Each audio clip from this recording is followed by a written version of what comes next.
Welcome, and thanks for joining me today on Mortgage Manager Playbook, a podcast for sales leaders who want to improve their team's sales performance and originate more loans. I'm Pat Sherlock, your host. Today's podcast is on the important topic of what do loan officers want from their lender, and I have the perfect expert to talk about it, and that's Brian Weis. Brian Weis has had a long career in mortgage banking. He currently has Brian Weis Consulting. Prior to that, he was with Fairway Lending, Guaranteed Rate, and Bank of America. I'm thrilled to have him today. Hi, Brian. How are you? Thanks for having me, Pat. Well, you're a kindred spirit, and I can't wait to talk to you about this topic because I think there's a misunderstanding many times at leadership level that they think that just offering the computer systems, the products, all of that is all they have to offer. So let's talk about, before we hop into that topic, how did you get into the world of mortgage sales and mortgage lending? So honestly, I wanted to be a loan officer since I was in seventh grade. Really? I'm just kidding. Yeah, like everybody, I stumbled upon it, but I had sort of a strange path, and I won't make this a long story, but in high school, I was not a great student. I had no interest in going to college. So I became an electrician. I started as an electrician the Monday after graduation, no breaks. I just went right to work. About 3.5 years in, I decided it was a lot of hard work. And so I shifted when I was 22, quit my job and applied to one college. And chose this college because it was relatively close to home. Like I grew up in a small town, so Yeah. leaving too far, I didn't want to do that. So I was shocked to learn I got in, had no idea what I wanted to study. I went for a biology degree because I wanted to go to med school, which going from a C student in high school to med school is a bit of a stretch, but I tried. I did get good grades, but not good enough to get into med school. So I was looking for an entry-level job, went to a job fair, ended up talking to LaSalle Banks at Oh, a so job fair and got a job in their mortgage department. I was a loan officer, my first job out of college with a biology degree. So I sort of, and the truth of the matter is I figured out a different way to help people. So I enjoyed it. I caught on fairly quickly and became a loan officer out of college when I was what a 26. fantastic story. And so I love that. And so talk about, since you've been in this business a long time, talk about the world of what you are seeing challenges now at the lender side. And obviously we're having a more difficult market, but talk about some of the challenges that you see lenders having.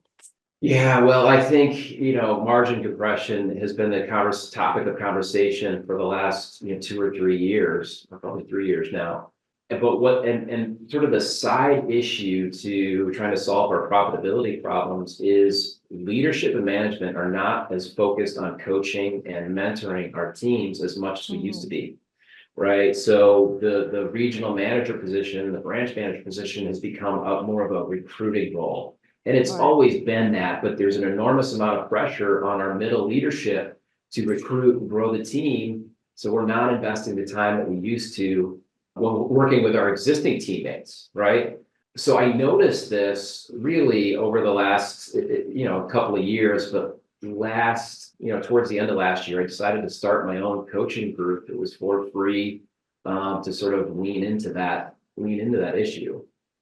So, talk about this issue also about what is leadership not really addressing in the current market that is really, if you really get down to it, is our traditional market. I find it interesting to me that they paint this as some, unusual event that we're now in a purchase money market. So, what are some other challenges that you see that leadership should be addressing that really aren't? So I think it's really a lot of things. And look, I'm guilty of some of these things too, for sure, in my regional roles in the past. But I think we went through this period where we would hire anybody with a pulse. We weren't necessarily hiring the right fit for the particular job, but we were Mhm. hiring people to fill a chair and take loan applications. And Yeah. there's a number of those individuals, and they're all great people, but they just might not be in the perfect role for them. So we've got people that are still, and some of those people are still hanging on and trying to figure it out. God bless them for persistence. But so I think the other thing we're doing is we're just sort of getting distracted and spending 110% of our time on recruiting when we're ignoring the people that are currently that are currently with us and struggling and are in the right role, but just need some mentorship and leadership. Well, I agree with you 100% on that issue. And I just think, to me, the future is going to be smaller teams, which is rather radical thinking, not just throw some bodies at it. And we still are doing that as an industry. So I'll have to have you come back and we'll have to talk about that topic. But you talk to loan officers in your coaching groups that are on Facebook. This is very popular for you. And talk about this whole issue of what are they saying about their lenders. And I think this is really it's the best research that you can do because you're hearing it from loan officers through your Facebook groups.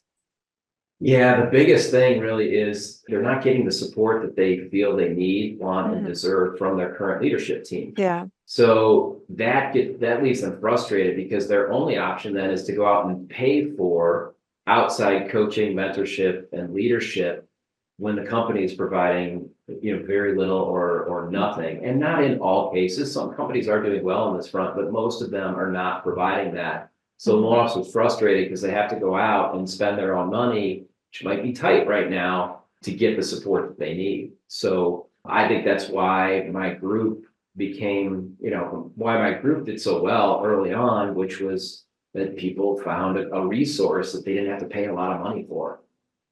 So talk about 2025, which is really right around the corner. And this issue, again, that you've just hit on one of them that should lenders need to come to grips with. They own the responsibility of developing their staff, but we all know that, you and I know that, but talk about what other priorities do you see lenders having for 2025? It looks like we might have a couple rate cuts, so we'll get a little bit rate relief, but it is what it is. Talk about what you see lenders talking about.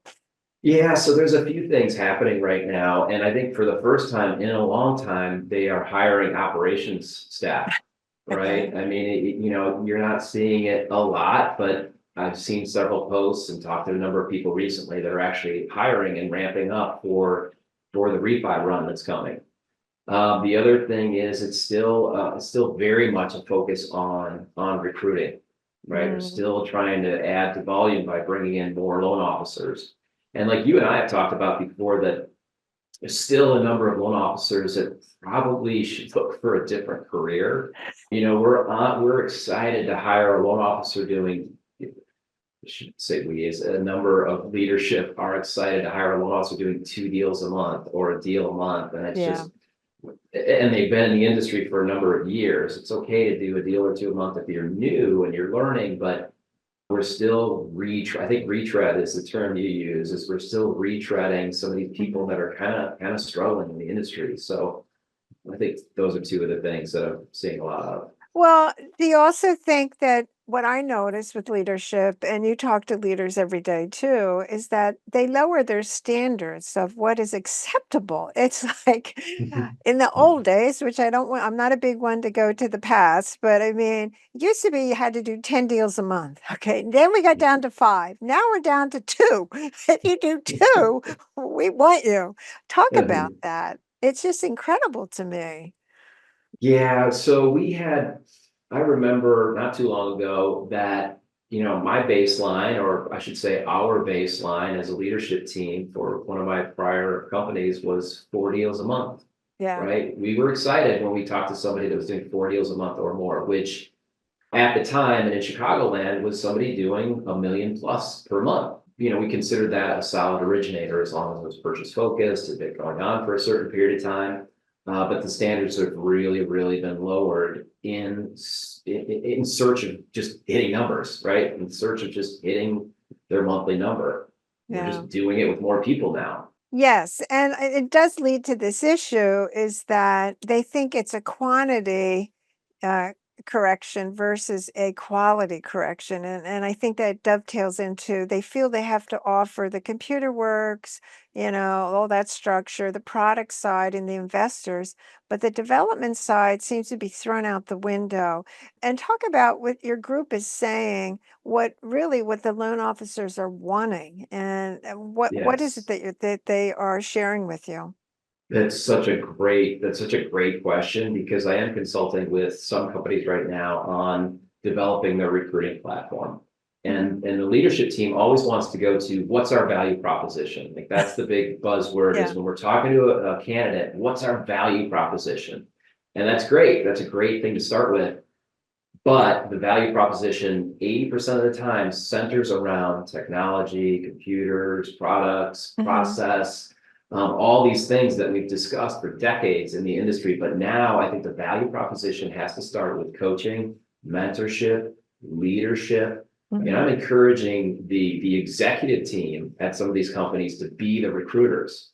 I think it's difficult, not impossible, difficult to use the old recruiting model, which was we have a team of dialers, traditional recruiters Hmm. that are pounding the phones all day and making it a numbers game. Certainly that works, and there are some that do better than that have better results than others. But I'm pressing leadership teams to get out in front on social media to do the webinars themselves, recruiting webinars themselves to drive interested candidates to their leadership directly, not to traditional recruiters.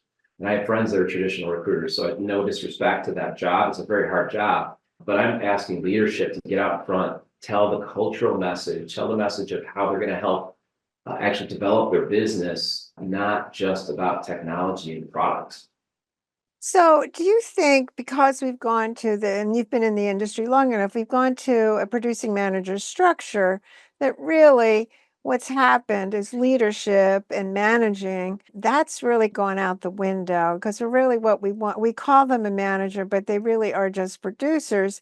And when you're having your folks in the Facebook group, which I believe you have like 300 loan officers or some number like that, um, Yeah, they're they're not 450 now. Sorry. now it's 450. Well, that's great. And so, they're looking for something that they're not getting from their direct manager. And talk about what they are saying. Yeah, so that's always a delicate balance, right? Because you want that branch manager to lead by example, which means producing themselves. Hmm. But oftentimes in the industry, and you and I have talked about this before, Hmm.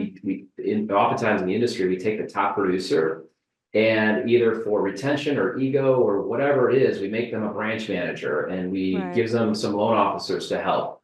If they're if they're a big producer, they don't have the time, they may not even have the skill set. We've just Right. given them the title in hopes of retention, right? Talk about this other issue. And I think, what are the three complaints that the loan officers in your group, and they're coming to you for obviously coaching. And Yeah. so, what is it that they're talking about? That they don't talk to the manager doesn't help them, the manager never spends time. What are the complaints that the loan officers are giving you? The complaints are pretty consistent. I have a hard time getting my manager, and when I do get them, it's a very sort of brief conversation without a lot of specifics. Mhm. You know, if I were a branch manager today and I had a loan officer that was eager to get help, I would block at least an hour a week, to spend time with them and develop a specific Mhm. bullet point business plan. Then I would go out on sales calls with them. I would sit with them while making phone calls. And if I'm doing 15 deals a month, I don't have time to do that. So the Right. producing branch manager needs to be somebody, I think it should be a producing branch manager, but somebody that's doing a reasonable amount of business so that they've got time to invest in their team. But do you see, and you've been in the industry long enough, this component of developing the staff doesn't seem to be something that is really highly valued in mortgage origination. Obviously, we have refi markets and we get volume just by sitting there. And so, but now we're asking to survive in a purchase money market that even if we have a couple rate reductions, which it does look like we're going to have, this whole model of, well, you got to develop yourself, that just seems kind of strange to me and doesn't make any sense. It doesn't help the customer because it means you're delivering people out into the marketplace that don't have any skill sets.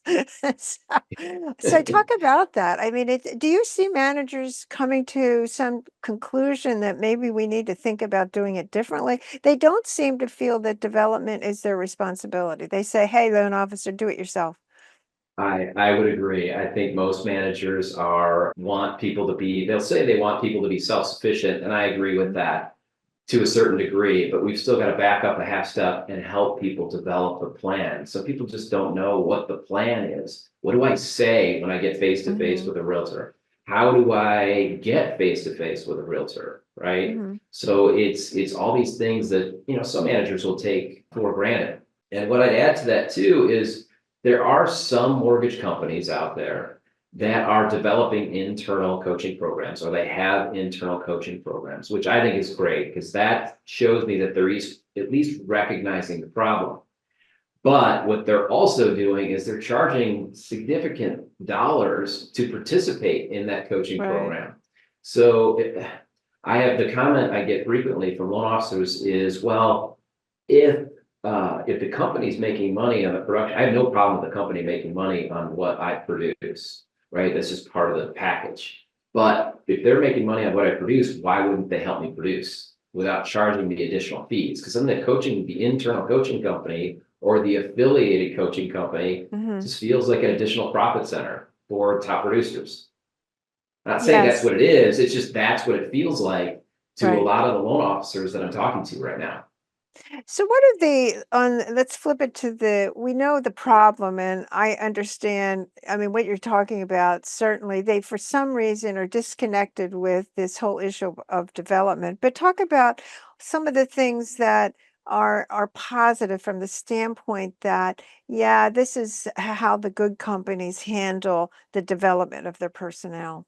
Honestly, I think there's two things in there. I think one, it's training the managers to train, right? Right. To train the trainers, right? So executive leadership or sales leadership needs to get with the branch managers or the middle management on an intimate level to teach them how to coach people.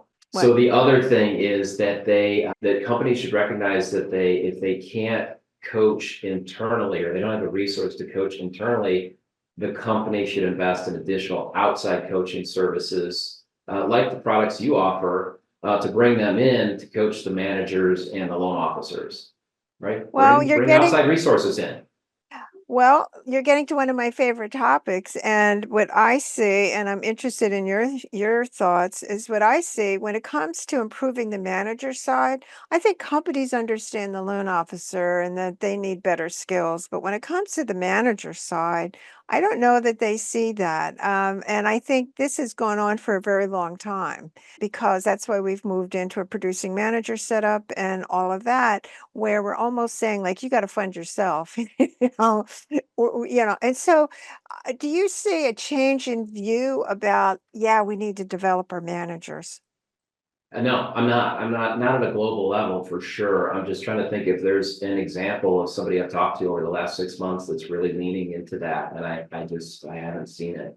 No, I haven't either, and I talk to a lot of them, and You do. You talk to a yeah. lot more people than I do. Well, I no, we talked to Mhm. both of us talked to a fair number, but I definitely see it just like managing isn't really looked at as something that is important. I think lenders think they have to offer technology, they have to offer investors and products, and then they say to these people, go out and go do your business. And this whole model of that being self-sufficient is very difficult to ramp up in any scale. You have to have refi markets, and if you don't have them, you can't afford it is what it boils down to. Any other thoughts that you see and anything that you see that you think is maybe interesting that you want to share for our listeners about how to, in essence, look at the investment that you're making in development really does pay for itself?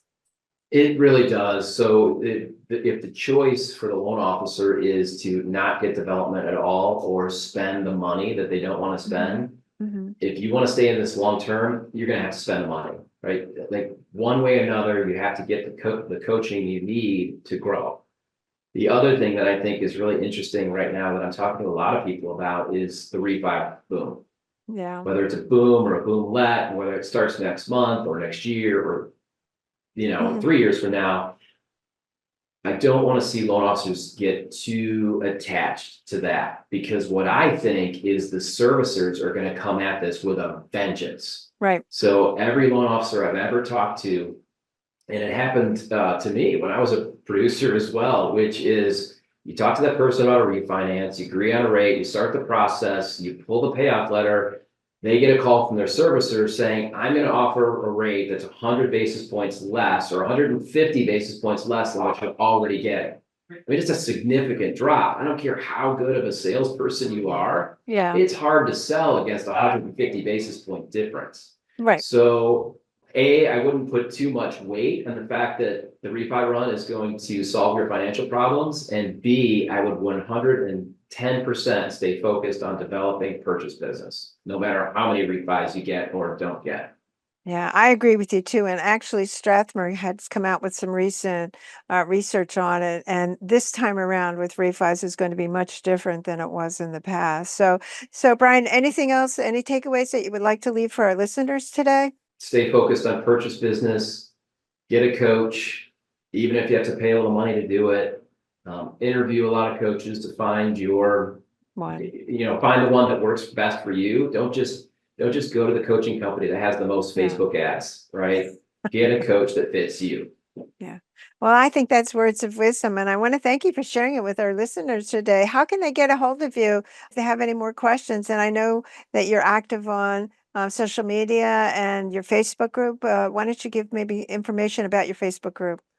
Absolutely. So yeah, I can be found on any social media platforms. If you Google my name, my mobile number is published out there. So feel free to call or reach out to me on the social platforms. Yeah. The coaching group is called the Loan Officer Action Plan. It was started just 7 months ago. And like I said, we have 450 members in the Facebook group. We do daily calls via Zoom, which on the calls, there are between 15 and 25 people on every call. I get a lot of feedback right now, a lot of great feedback, I should say. Well, that sounds terrific. I highly recommend everyone listening that check out Brian. And certainly, I want to thank our listeners today and check out some more of our podcasts at patsherlock.com. Thanks so much, Brian. Thank you, Pat. Thanks for listening to Mortgage Manager Playbook. You can catch up on all our episodes by subscribing to receive each week a new show. Don't forget to share this podcast with your friends and team members. If you're looking to increase production, call me to discuss my prospecting sales training program, Ramping Up Realtor Referral Sources. Check out my website, www.patsherlock.com.